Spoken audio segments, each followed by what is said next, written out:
What's up, guys? Dr. Seth Albersworth here at elitefts. One of the first exercises, or one of the first things that people are told to do when they experience back pain is a bird dog. And if that isn't getting us where we want to be, the first question I want to ask that lifter is, how are they doing their bird dog? Are they actually doing it with intent, or are they just going through the motion? And the thing to understand with a bird dog or with any real static bracing drill is that the point isn't to be in the position, it's to create tension in that position so that we can then turn that tension to building tolerance to the squat, bench, or deadlift. With a bird dog, we're not just trying to flail the arm around, we're not just going through the motions.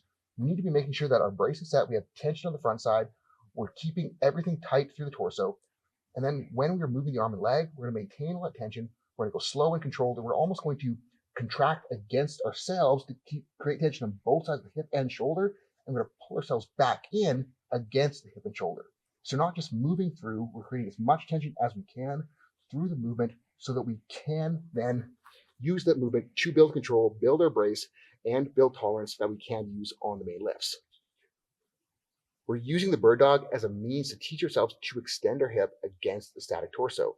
The problem with the bird dog, though, is that we're only really able to create as much tension as we can against ourselves, so it becomes difficult to progress it in loading to scale our way up. One of the easiest ways to build off of the bird dog pattern is to progress single leg hinge variations. So first one that I get people to do is a kickstand deadlift. So we'll go with a staggered stance. I want to load the opposite hand of the front foot. And then all we're going to do is we're going to hinge into this hip, trying to push out. And while we're doing this, we're going to make sure, again, that we're keeping the tension on, that we're keeping tension between the ribcage and pelvis. Everything is locked in, everything's tight, and we're putting the motion into the hip, then using the glute to extend our way back up. Once the lifter is able to tolerate that, once they get good at that, we can progress the kickstand deadlift by doing a step back. So we're going to start with the feet square. We're going to keep everything locked in.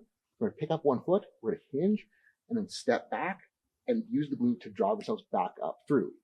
Once they get good and comfortable with that, we can progress that to a single leg RDL, which is going to be very similar, except that we're not going to be contacting the foot to the ground, and we're going to be forced to create stability through our hip. Once the lifter is good at that, they can pretty much progress that infinitely in loading to build more and more strength through the hip, through the torso, through the low back that will carry over to their deadlift.